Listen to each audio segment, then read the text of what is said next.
নূপুর তার বান্ধবীদের সাথে ভার্সিটি যাচ্ছে। ঠিক তখনই তাদের সামনে একটা গাড়ি এসে থামে। গাড়ি থেকে দীপ্ত নেমে নূপুরের কাছে আসতেই নূপুর তার বান্ধবীদের পেছনে চলে যায়। হয় কাচুমাচু হয়ে আছে নূপুর। দীপ্ত বড়লোক বাবার বখাটে ছেলে। নূপুরকে দীপ্ত 2 বছর আগে থেকেই পছন্দ করে, অনেকবার ভালোবাসেও বলেছে, কিন্তু নূপুর তাকে প্রতিবারই ফিরিয়ে দিয়েছে। কেননা দীপ্ত খুব বাজে টাইপের একটা ছেলে। মদ, সিগারেট, মেয়েদের বিরক্ত করা ছাড়াও আরো অনেক রকমের বাজে কাজের সাথে লিপ্ত আছে দীপ্ত। তাই প্রতিবারই নূপুর তাকে ফিরিয়ে দিয়েছে। দীপ্ত নূপুরের বান্ধবীকে সরিয়ে নূপুরের হাত ধরে টেনে গাড়িতে নিয়ে তোলে। নূপুর ছোটাছুটি করে পেরে ওঠে না দীপ্তের শক্তির সাথে। নূপুরের বস্তির লোকেরা সব দাঁড়িয়ে দাঁড়িয়ে দেখছে, কিন্তু কেউ কিছু বলার সাহস পাচ্ছে না। গাড়িতে ওঠার পরেও নূপুর তার হাত পা ছোটাছুটি করছে ছাড়া পাবার জন্য, কিন্তু দীপ্তর শক্তির সঙ্গে কিছুতেই পেরে উঠছে না। একটু পর দীপ্ত ড্রাইভারকে ইশারা করলেন। ড্রাইভার গাড়ি চালাতে শুরু করে। গাড়ি চলতে থাকে আপন গতিতে। দীপ্ত বলে, তুই এই দীপ্তকারকে ফিরিয়ে দিয়ে খুব ভুল করেছিস, খুব বড় ভুল। এই রূপ নিয়ে তোর খুব অহংকার, তাই না? হ্যাঁ, আজ তোর সব অহংকার আমি মাটির সাথে মিশিয়ে দেবো। প্লিজ আমার এত বড় সর্বনাশ করবেন না, আমাকে ছেড়ে দিন প্লিজ। আমি তোমার সাথে কিছুই করবো না, তবে তোমার এমন অবস্থা করে তোমাকে তোমার বাসার সামনে রেখে আসবো, সবাই দেখে ভাববে আমি তোমাকে রেপ করেছি। আমার ভালোবাসা ফিরিয়ে দেওয়ার শাস্তি তোমাকে পেতেই হবে। আজকের পর থেকে আর কাউকে তুমি তোমার মুখটা দেখানোর অবস্থায় থাকবে না। নূপুর বারবার আকুতি মিনতি করছে, কিন্তু দীপ্ত তা পরোয়া না করেই নূপুরের জামা কাপড় ছিঁড়তে শুরু করে। হাতের বুড়ো আঙুল দিয়ে ঠোঁটের লিপস্টিক লেপটে দেয়। নূপুর শুধু কান্না করেই যাচ্ছে। একটু পর নূপুরকে তার বস্তির সামনে এনে ধাক্কা দিয়ে গাড়ি থেকে ফেলে দিয়ে চলে যায় দীপ্ত। আশেপাশের সবাই নূপুরের কাছে এসে দেখে নূপুরের জামা কাপড় ছেঁড়া, ঠোঁটের লিপস্টিক লেপটে আছে। নূপুরের বাবা নবীন মিয়া দৌড়ে আসে খবর পেয়ে। এসে দেখে তার মেয়ের এই অবস্থা। নিজের পরনের পাঞ্জাবিটা খুলে মেয়ের গায়ে জড়িয়ে দিয়ে মেয়ে নিয়ে বাসায় চলে আসে। বাসায় আসতেই নবীন মিয়ার বউ আমিনা বলে, এই নষ্ট মায়ারা নিয়া বাসায় আইসোস কেন?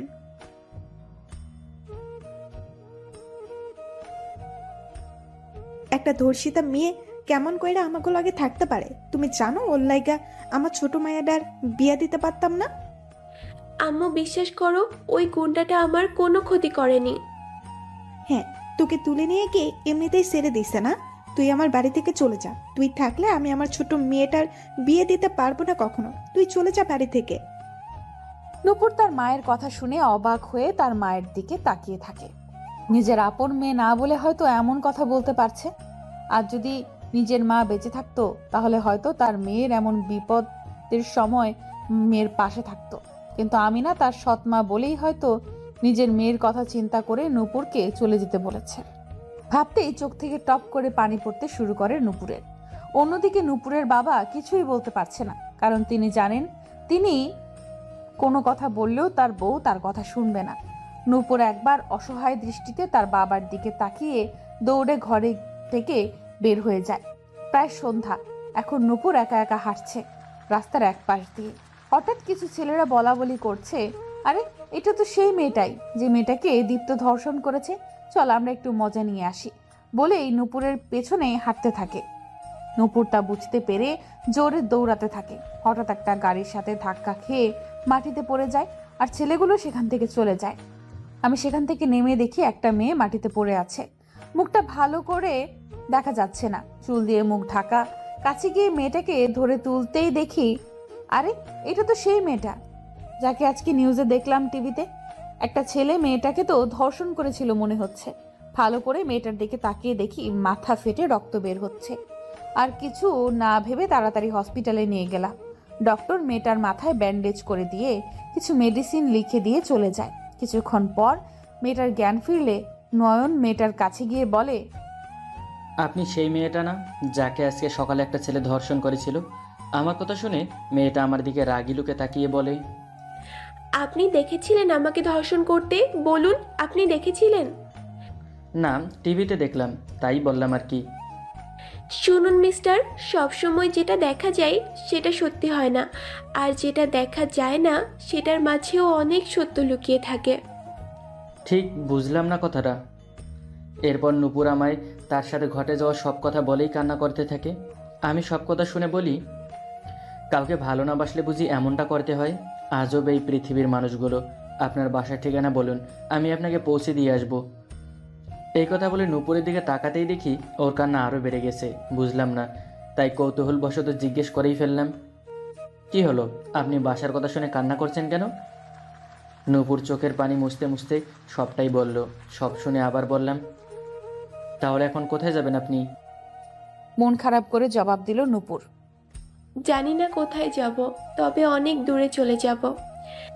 কিছু মনে না করলে আমার সাথে যেতে পারেন, আমার বাসায়। আমার কেউ নেই এই পৃথিবীতে, আমি একা। আমাকে বিশ্বাস করতে পারেন। না থাক, আপনি এমনি আমার জন্য অনেক কষ্ট করেছেন, আর আপনাকে কষ্ট দিতে চায় না।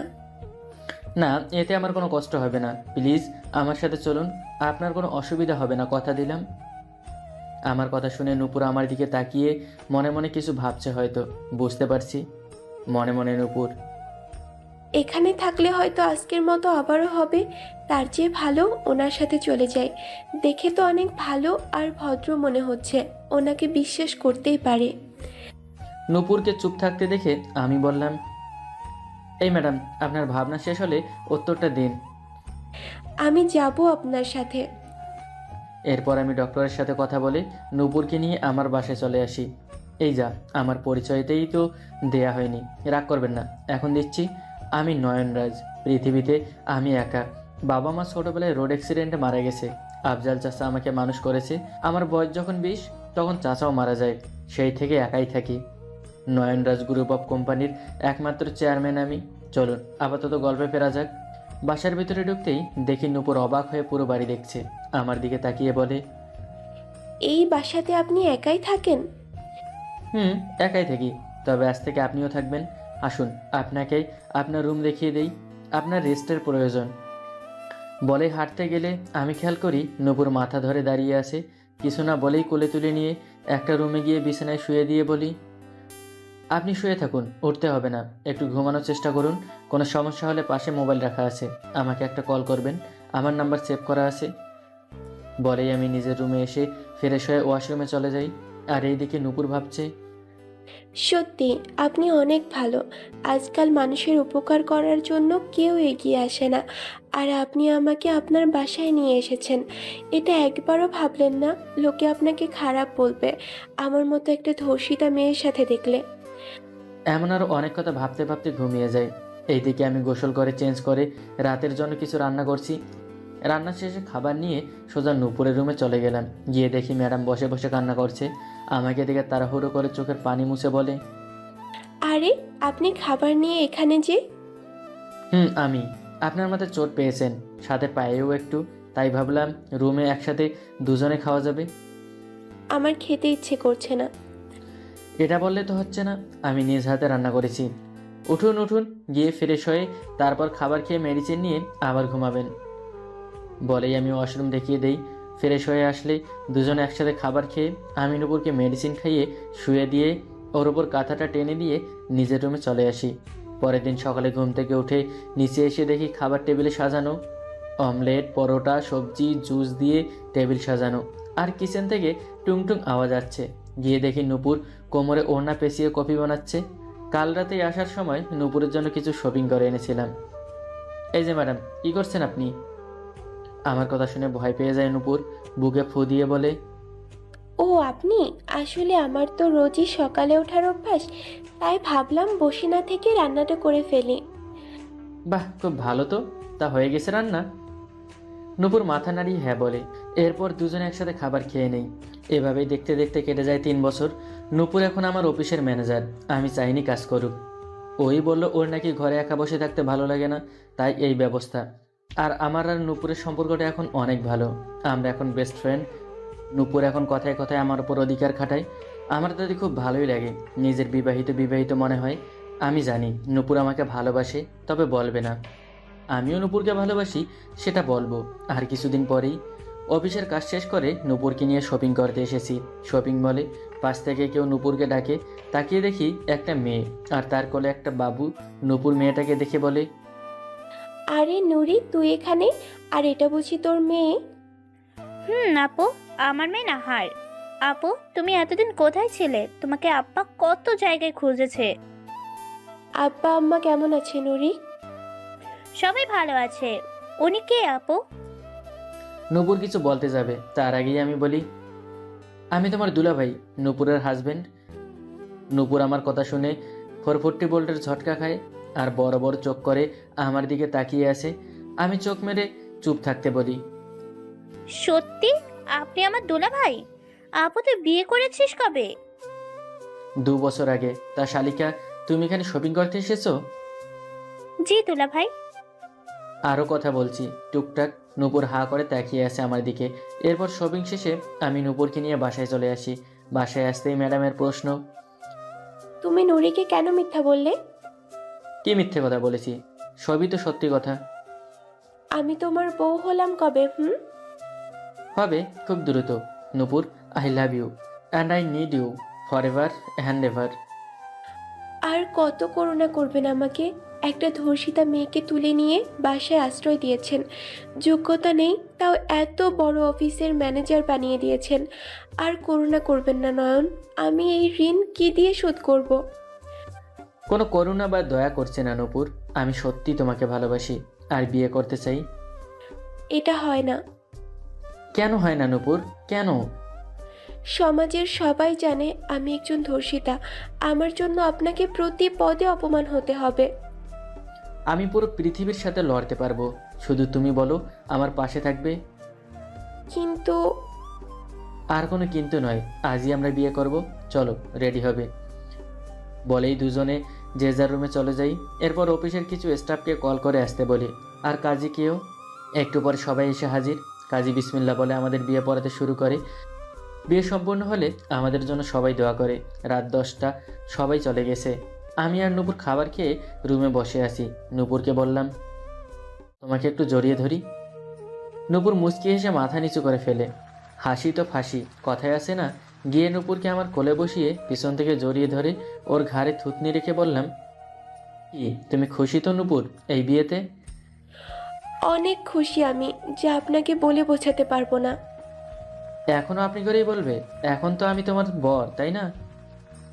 আচ্ছা, তুমি করে বলবো, ঠিক আছে? ঠিক আছে। আরও টুকটাক কথা বলতে বলতে একে অপরের সাথে ধীরে ধীরে এক হয়ে যেতে থাকি। আমি নূপুরের কপালে, গালে, গলায় চুমু দিতে থাকি। নূপুর আমার পুতির ছোঁয়ায় কেঁপে উঠছে। ধীরে ধীরে দুজনে ভেসে যাই ভালোবাসার জোয়ারে। পরের দিন সকালে ঘুম থেকে উঠে দেখি আমার জানটা আয়নার সামনে বসে চুল মুছছে। আমি উঠে পেছন থেকে জড়িয়ে ভেজা চুলে নিজের নাক গুজে দেই। এক অদ্ভুত মিষ্টি ঘ্রাণ নাকে এসে সময়টাকে আবারও রোমান্টিক করে দিচ্ছে। নূপুর বলে, এই কি করছো? সারা রাত দুষ্টুমি করেছো, আবার এখন শুরু করলে? কি করব বলো? আমার বউটা যে চকলেটের মতো সবসময় শুধু খেতেই ইচ্ছে করে। ছি, কি কথা বলে? তোমার মুখে কি কোনো কথাই আটকায় না? আমি মুচকি এসে বউটার কপালে চুমু দিয়ে ওয়াশরুমে চলে যাই। এরপর দুজনে খাবার খেয়ে বসে আছি। আমি বললাম, নূপুর চলো কোথাও থেকে ঘুরে আসি। কোথায় যাবে এখন? চলো না, গেলেই দেখতে পারবে। বলেই আমি নূপুরকে কোলে তুলে রুমে এসে নিজ হাতে বউয়ের শাড়ি পরিয়ে দেই। নূপুর চোখ বন্ধ করে আছে। কুচি গুজে দেবার সময় নাভির পাশে ছোট্ট তিলটাতে আলতো করে নিজের ঠোঁটটা ছোঁয়াতেই বউ আমার মাথার চুল ঘামছে ধরে। এরপর দুজনে রেডি হয়ে রওনা দেই। একটু পর একটা বাসার সামনে এসে নেমে নূপুরকে নিয়ে বাসার ভেতরে যেতেই নূপুর দেখে কিছু কালো কোট প্যান্ট পরা লোক দীপ্ত আর তার বাবাকে মেরে শুয়ে রেখেছে। আর অনেকগুলো টিভি চ্যানেলের লোক বসে আছে ক্যামেরা অন করে। আমি কাছে গিয়ে দীপ্তকে সব সত্যি বলতে বলি, আজ থেকে 3 বছর 2 মাস 9 দিন আগে নূপুর নামে যে মেয়েটাকে মিথ্যা বলে সমাজের চোখে একজন ধর্ষিতা বানিয়েছিলি। দীপ্ত ভয়ে সব সত্যি বলে দেয়। একটু পর পুলিশ এসে দীপ্ত আর তার বাবাকে পুলিশ নিয়ে যায়। আমি আসার সময় ঠিকানার লোকেশন বলে আসি। এরপর আমি নূপুরে হাত ধরে তার বস্তিতে চলে যাই। বস্তিতে এত বড় গাড়ি দেখে সবাই হা করে আছে। নূপুর নিজেও শুধু অবাক হয়েই যাচ্ছে আমার এমন কাণ্ডে। গাড়ি থেকে নামতেই দেখি নুরি আমাদের দিকে আসছে। বাকি সবাই নূপুরের দিকে তাকিয়ে হাত জোর করে ক্ষমা চাইছে। নূপুরের চোখ থেকে পানি পড়ছে। এটা দুঃখের নয়, সুখের কান্না। একটু পর একটা বয়স্ক মহিলা এসে নূপুরের পা ধরতে গেলে নূপুর তাকে আটকে বুকে টেনে নেয়।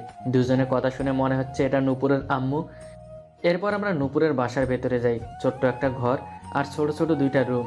আমার সাথে নূপুর সবার পরিচয় করিয়ে দেয়।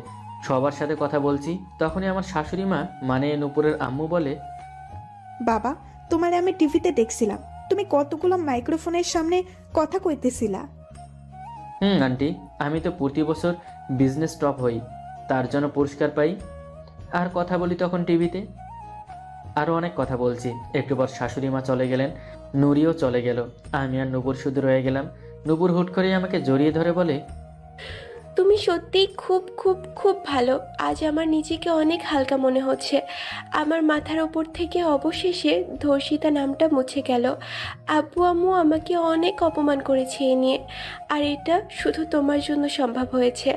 আই লাভ ইউ আমার লক্ষ্মী বরটা। শোনো বউ, আমি যা করেছি আমার জন্য। আমি এখন আর আমার মাঝে নেই, তোমাতে হারিয়ে গেছি, আর সেই তুমি মন খারাপ করে থাকবে, এটা তো হতে পারে না। আর শক্ত করে জড়িয়ে ধরে আমাকে। একটু পর সবাই একসাথে দুপুরে খাবার খেয়ে বসে আছি। আমি সবাইকে বললাম, আব্বু আম্মু, আপনারা রেডি হয়ে নিন, আজ থেকে আপনারা আমাদের বাসায় থাকবেন। প্রথমে রাজি না হলেও আমার আর নূপুরের জোড়াজুড়িতে রাজি হয়। বিকেলে নুরিকে তার শ্বশুর বাড়িতে দিয়ে আমরা চলে এসে আমাদের বাসায়। রাতে দুজন শুয়ে আছি, নূপুর হঠাৎ করেই গালে চোখে ঠোঁটে কিস করতে শুরু করে। আর কি, আবারও রোমাঞ্চ শুরু। এই যে অনেক দেখে ফেলেছেন, আজকে আর নয়, আজকের মতো আসছি, টাটা। গল্পটি কেমন লাগলো কমেন্টে জানিয়ে দিন। ভালো থাকবেন সবাই, ধন্যবাদ।